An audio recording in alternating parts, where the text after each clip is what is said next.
The Count Roland's, though blood his mouth doth stain, and burst are both the temples of his brain.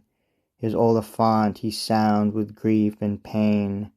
Charles hath heard, listen the Franks again. That horn, the king says, hath a mighty strain. Answers Duke Namus, a baron blows with pain. Battle is there, indeed I see it plain. He is betrayed by one that still doth feign.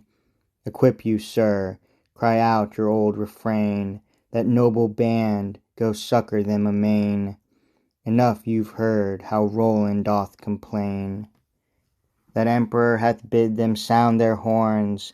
The Franks dismount, and dress themselves for war. Put hauberks on, helmets and golden swords. Fine shields they have, and spears of length and force. Scarlet and blue and white their ensigns float. His charger mounts each baron of the host. They spur with haste as through the pass they go. Nor was there one but thus to the neighbours spoke. Now, ere he die, may we see Roland, so ranged by his side, will give some goodly blows. But what avail? They've stayed too long below. That eventide is light as was the day. Their armour shines beneath the sun's clear ray. Hauberks and helms throw off a dazzling flame, and blazoned shields flowered in bright array. Also their spears with golden ensigns gay.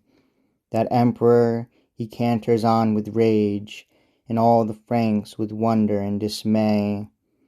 There is not one can bitter tears restrain, and for Roland they're very sore afraid.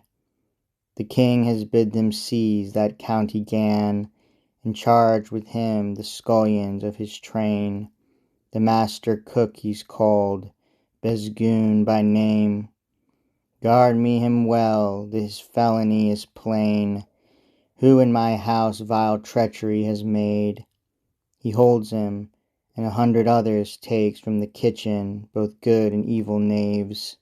Then Gan, beard, and both his cheeks they shaved, and 4 blows each with their close fists they gave. They trounced him well with cudgels and with staves, and on his neck they clasped an iron chain. So like a bear in chain they held him safe. On a pack mule they set him in his shame, kept him till Charles should call for him again. High were the peaks, and shadowy and grand, the valleys deep, the river swiftly ran. Trumpets they blew in rear and in the van, till all again answered that Oliphant. That emperor canters with fury mad, and all the Franks dismay and wonder have. There is not one but weeps and waxes sad, and all pray God that he will guard Roland, till in the field together they may stand.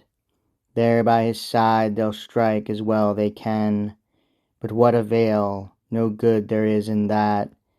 They're not in time, too long have they held back. In his great rage on canters Charlemagne. Over his sark his beard is flowing plain. Barons of France, in haste they spur and strain. There is not one that can his wrath contain, that they are not with Roland the captain, whereas he fights the Saracens of Spain. If he be struck, will not one soul remain. God, 60 men are all now in his train. Never a king had better capitains. Roland regards the barren mountain-sides, dead men of France. He sees so many lie, and weeps for them as fits a gentle knight. Lords and barons, may God to you be kind, and all your souls redeem for paradise, and let you there mid holy flowers lie. Better vassals than you saw never I. Ever you've served me in so long a time. By you, Carlin, hath conquered kingdoms wide. That emperor reared you for evil plight. Douce land of France, O very precious clime, laid desolate by such a sour exile. Barons of France, for me I've seen you die, and no support, no warrant could I find. God be your aid, who never yet hath lied. I must not fail now, brother, by your side.